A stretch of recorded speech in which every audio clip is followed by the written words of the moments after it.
Hey, what's up, moi c'est Léa et aujourd'hui on se retrouve dans une nouvelle vidéo et aujourd'hui ça sera une vidéo découverte manga, donc deuxième vidéo découverte manga de cette chaîne. J'ai essayé de prendre un peu de temps avant de filmer cette vidéo et de la monter et de la poster aussi parce que je me suis rendu compte qu'en fait j'avais posté énormément de vidéos manga, enfin pas presque d'affilée, j'en ai posté presque 3 d'affilée, mais comme c'est une vidéo qui va avec la vidéo achat manga, je peux pas non plus trop attendre. Donc dans cette vidéo je vais parler de 3 mangas.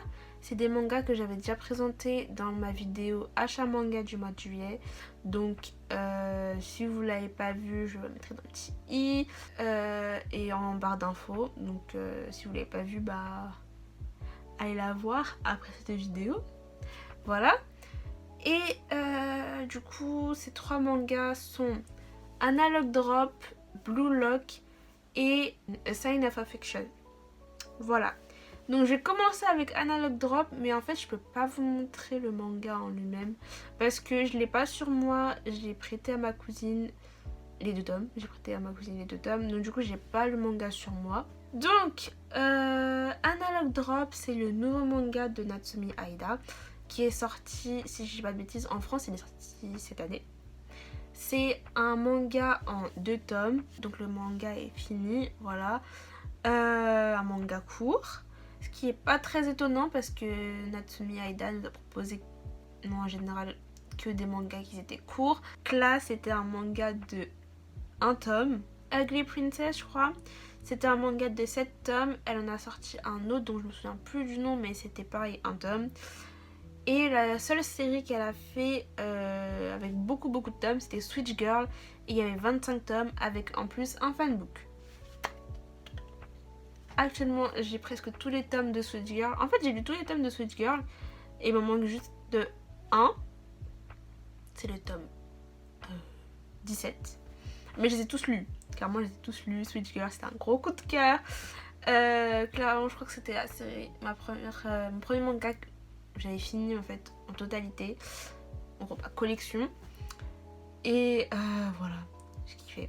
Et de toute façon, les mangas de Natsumi Aida, je kiffe trop. Et donc forcément, Analog Drop, c'était un coup de cœur. J'ai pris les 2 tomes directs parce que bah il y a que 2 tomes. Je vais pas attendre 3 siècles pour acheter le 2e tome. Donc du coup, je les ai pris tout de suite ensemble. Donc je les ai enchaînés et franchement, j'étais pas déçue de ce manga. Je vais essayer de vous présenter vite fait comme ça de mes souvenirs parce que ça fait un moment que j'ai fini. Alors, ça parle de quoi Analog Drop? Donc en fait c'est autour de une lycéenne qui s'appelle Aku qui a 16 ans. Et ce qui l'intéresse le plus c'est l'argent et sa popularité sur les réseaux sociaux. Elle enchaîne les petites amies, elle en a 3 en même temps. Et elle se sert d'eux, si on peut dire ça comme ça. Et elle leur ment, bien sûr, elle leur ment comme elle respire. Donc elle est super forte pour jouer des rôles, pour jouer la fille qui a 20 ans comme la fille qui est un petit peu plus âgée. Ou... Bref, parce que forcément c'est pas des garçons qui ont son âge. Généralement c'est des personnes, enfin le plus jeune je crois qu'il a 19 ans, 20 ans, un truc comme ça, et après c'est plus de 20 ans. Voilà. Et en fait, un jour, en rentrant chez elle, elle va se faire poignarder et elle va recevoir un message sur son téléphone lui disant je te propose une mission. Si tu l'acceptes, bah tu mourras pas. Et si tu l'acceptes pas, bah tu vas mourir. Et donc du coup, bah elle... Bien sûr, elle va accepter cette mission parce qu'elle a pas envie de mourir, elle a 16 ans. Voilà, hein. Elle n'a même pas encore fait beaucoup de choses dans sa vie. Donc, elle accepte la mission. Et en fait, elle va se retrouver à voyager dans le temps. Et elle va atterrir en 1983. Voilà. Voilà. Petit résumé comme ça. Je pense que je pourrais en dire plus, mais non. En fait, je vous laisse découvrir ce qui va se passer. Je vous laisse découvrir sa mission si vous voulez lire le manga. Mais je pense que ce qui est le plus important avant tout, c'est que je vous donne mon avis. Bah oui. Alors, c'est vrai que j'ai eu un peu peur au début parce que c'est un manga de 2 tomes. Je me suis dit comment l'histoire va être amenée, comment va être la fin surtout. Est-ce que 2 tomes ça va pas paraître trop court pour une histoire comme ça, qui est quand même assez... Voilà, hein, assez chargée, assez... Voilà, j'arrive pas à trouver le mot. Voilà. Et en fait, pas du tout. Le scénario, je trouve, il est super bien maîtrisé. C'est-à-dire que c'est comme si elle avait calculé minutieusement chaque case, chaque page qu'elle allait avoir. Elle se dit, alors attends, j'ai tant de pages, tant de cases, faut que j'arrive à caser ça, ça, ça. Ça va le faire, ça va le faire. Tout est, je trouve que tout est bien mis minutieusement en fait. Ça se lit, c'est fluide, c'est fluide. Je trouve qu'il y a une différence entre le tome 1 et le tome 2. En fait, j'ai déjà donné mon avis sur Analog Drop, mais pas sur cette chaîne, pour le site KG Island que je gère moi-même. Pour ceux qui suivent KG Island, vous savez que en ce moment, je suis plus vraiment à fond dessus, mais en tout cas, j'avais donné mon avis sur Analog Drop sur ce site-là, donc si vous voulez le lire, il y aura le lien barre d'infos. Mais c'est pas ça qui est intéressant. Ce que je voulais dire, c'est que dans cet article là je disais qu'en fait je trouve qu'il y a une différence entre le tome 1 et le tome 2. Je trouve que dans le tome 1 il y a un peu plus d'humour. Vraiment c'est l'humour de la mangaka comme je connais, l'humour que j'ai connu dans Sweet Girl en fait. Et je trouve que le tome 1 est plus sur cette partie là, un peu plus humoristique. Voilà, en plus elle arrive à une époque qu'elle connaît pas du tout, parce qu'elle n'est pas du tout née en 1983. Et du coup elle découvre des choses et elle se retrouve avec des personnes qui vivent en 1983 et qui ont son âge, si je dis pas de bêtises, mais qui vivent pas du tout de la même manière que elle. Et ça va se voir jusqu'aux expressions... des expressions ou quoi?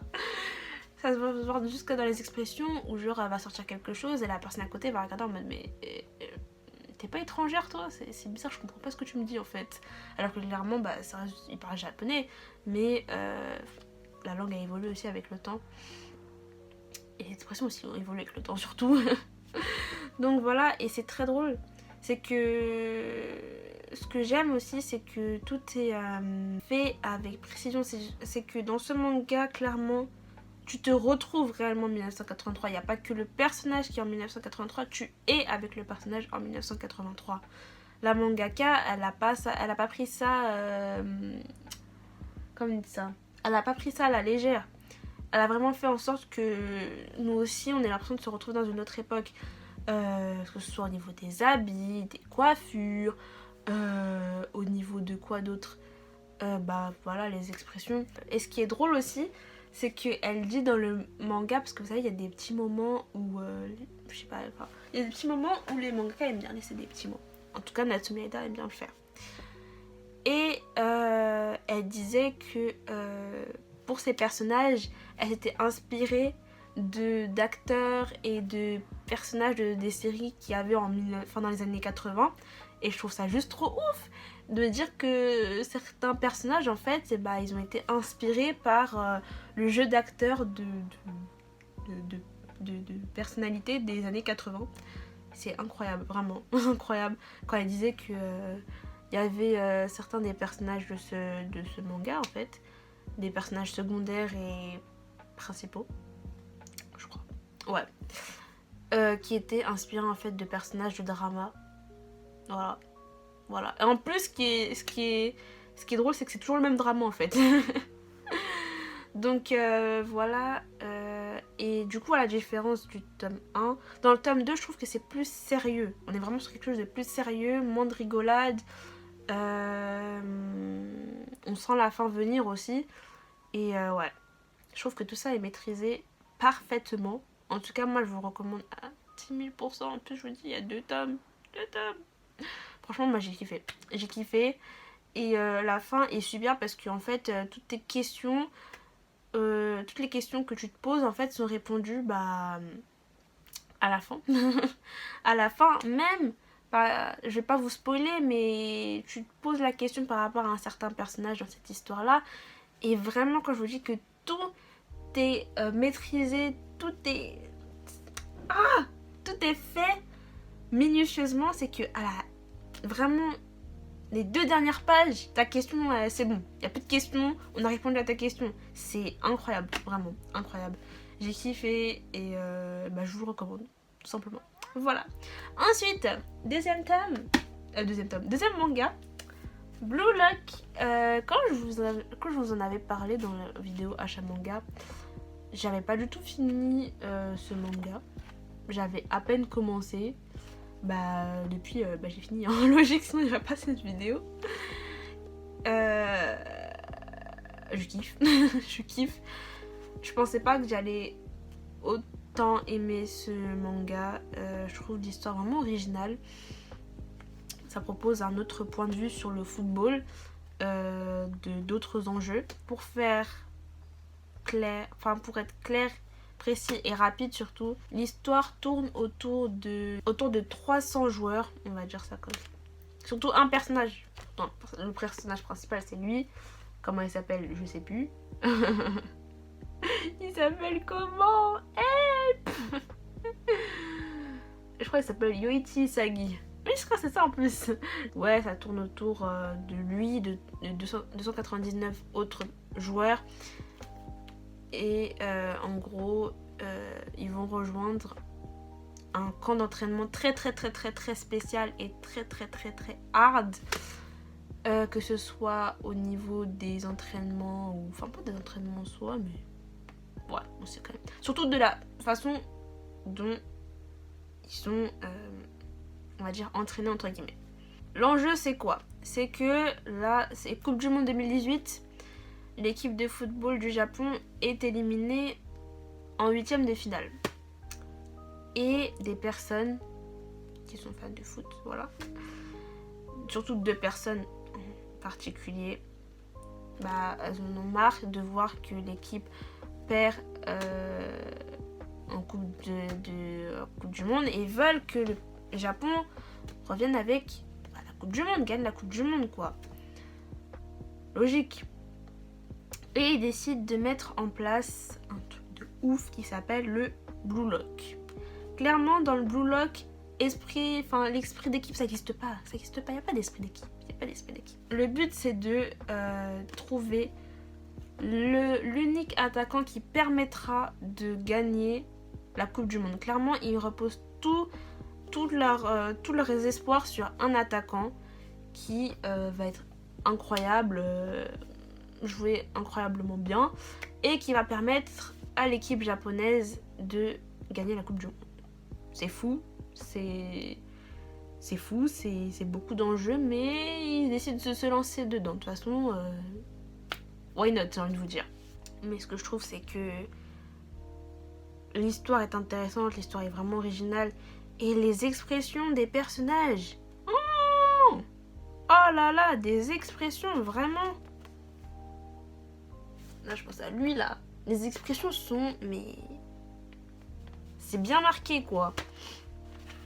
T'es dans le feu de l'action, t'es dans le truc, tu sens le truc venir, et puis tu termines, tu te dis, il est où le tome 2, là?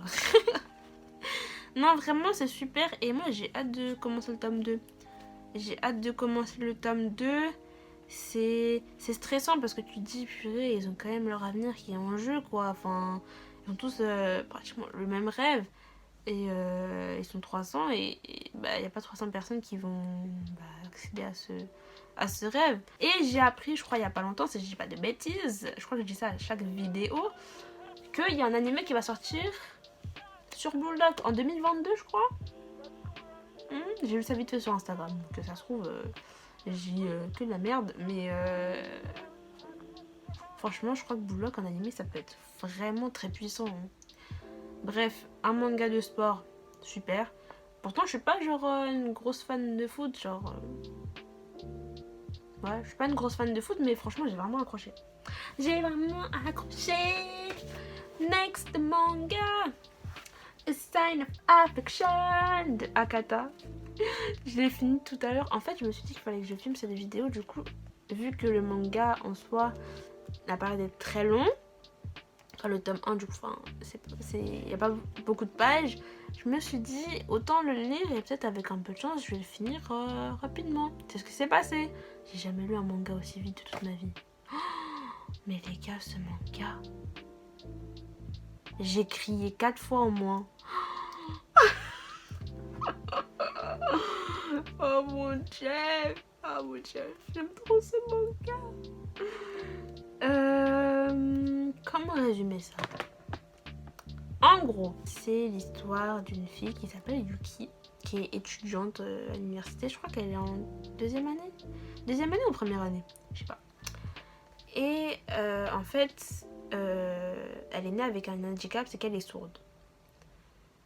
Et je crois que ce qui se passe, c'est que en fait, un jour, elle sera dans le... Enfin, un jour... Je dis un jour, mais clairement, c'est le début du manga. Hein. Elle est dans le bus et elle tombe sur un étranger. Donc déjà, de 1, elle est sourde, donc elle comprend pas ce qu'il est en train de lui dire, parce qu'il parle hyper vite et elle a pas le temps de dire sur ses lèvres. Et de 2, il parle en anglais, si je dis pas de bêtises. Yes. Oui. Et de 2, il parle en anglais, donc... comprends pas. Double pas comprendre. Mais c'est même pas français ce que je viens de dire. Bref, elle comprend pas. Mais y a un garçon qui va arriver et qui va aider du coup cet étranger. Il parle anglais, voilà, il va l'aider à trouver son chemin. Parce qu'en fait, il demandait son chemin. Il demandait juste son chemin. Et bah, il va l'aider. Et ce garçon s'appelle... Attendez, je vais voir si j'ai retenu. Itsuomi, voilà. Il s'appelle Itsuomi. Et il y a eu quelque chose qui s'est passé entre eux, vous voyez, une petite connexion. Et en fait, elle le connaît parce qu'ils sont dans la même université. Et il est dans le même club que bah, son ami, l'ami de Yuki du coup. Je sais plus comment elle s'appelle. Je l'ai lu, hein. Je vous assure que je l'ai lu. J'ai oublié les noms, c'est tout. Elle s'appelle pas Sue. Ah non, elle s'appelle pas Sue. Elle s'appelle Rin, voilà. J'ai oublié. Sue, c'est un autre personnage. Bref. Et en fait, il y a quelque chose qui s'est passé entre les deux. Vous voyez? Et elle ressent une émotion qu'elle n'a jamais ressentie avant. L'amour. Incroyable. Ce manga est incroyable. Et donc du coup, elle va en savoir plus sur lui, elle va apprendre à le connaître, elle va le voir plus souvent, etc. Et en plus de ça, sa pote le connaît. Donc, un truc de fou. Et ce qui va se passer, c'est que en fait, sa copine Rin est en crush sur un gérant d'un restaurant, je crois. Et le gérant de ce restaurant est cousin avec Itsuomi. Quelle coïncidence, franchement. Je suis morte. Genre, elles ont tous les deux un crush sur deux garçons différents, ces deux garçons sont cousins. Vraiment.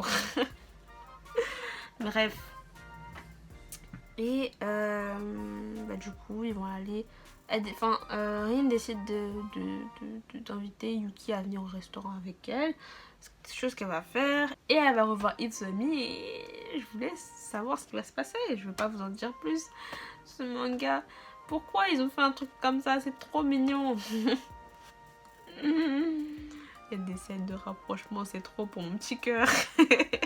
J'ai tellement crié. Ah! Non, vraiment... ce que j'aime, c'est que déjà, en plus, le manga se lit très vite parce que c'est pas des dialogues qui sont hyper longs. Pas du tout, loin de là. Les dialogues sont très courts. Et regardez, il est déjà plié. Je suis dégoûtée. Et au début, dans la vidéo achat manga, je vous ai montré, je vais mettre, ouais, regardez, il est tout neuf, nanana, et je l'ai plié. J'ai pas fait exprès. Bref, c'est pas le sujet. Mais c'est trop mignon. C'est trop mignon. Et ça se lit hyper facilement. Les dialogues sont pas du tout longs. Ouais, pas du tout long. Et en plus de ça, il n'y a pas beaucoup de pages. Et puis ce qui est cool aussi, c'est que du coup, ils mettent en avant la langue des signes. à travers ce manga là et je trouve ça juste top. Voilà, on peut apprendre plein de choses aussi, on peut apprendre plein de choses et voilà. Franchement je saurais pas quoi vous dire de plus sur ce manga à part qu'il est juste trop mignon et qu'il me fait fondre à chaque scène. Les deux là, oh là là là là là là là. J'ai eu la plus grosse frayeur de toute ma vie là. Ah, mon téléphone, je sais pas ce qu'il a fait, mais ça a bugué et en gros genre le truc caméra là, il s'est enlevé. J'ai l'impression que c'est un peu truqué au niveau de la qualité. Bref, c'est pas grave. J'ai eu tellement peur parce que le truc s'est enlevé et j'avais pas appuyé sur le bouton genre fin. J'ai trop peur. Je regardais dans ma galerie, je voyais pas la vidéo. C'est bon, j'ai remis ma galerie. Enfin, j'ai relancé la galerie et ils ont mis la vidéo. J'ai eu tellement peur. Je me suis dit, quoi? J'ai parlé pendant 31 minutes pour rien. Moi, recommencer, mais flemme.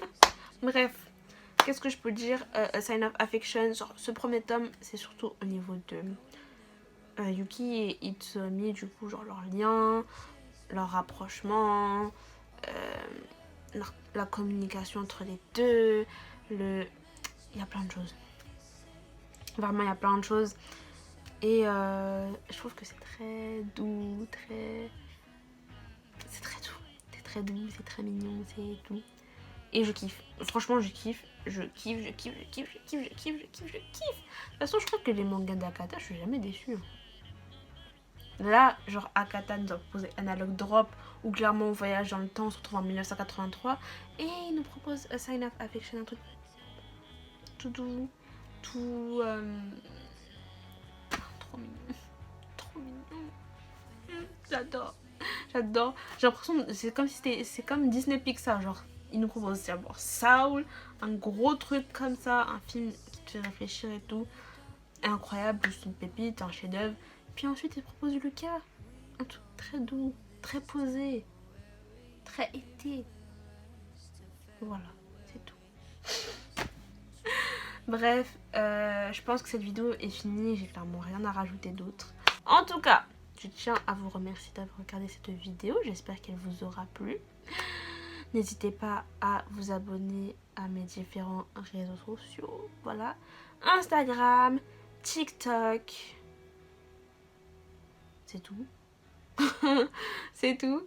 Tout ça sera en barre d'infos. Et à vous abonner à ma chaîne YouTube aussi, ça me ferait très plaisir.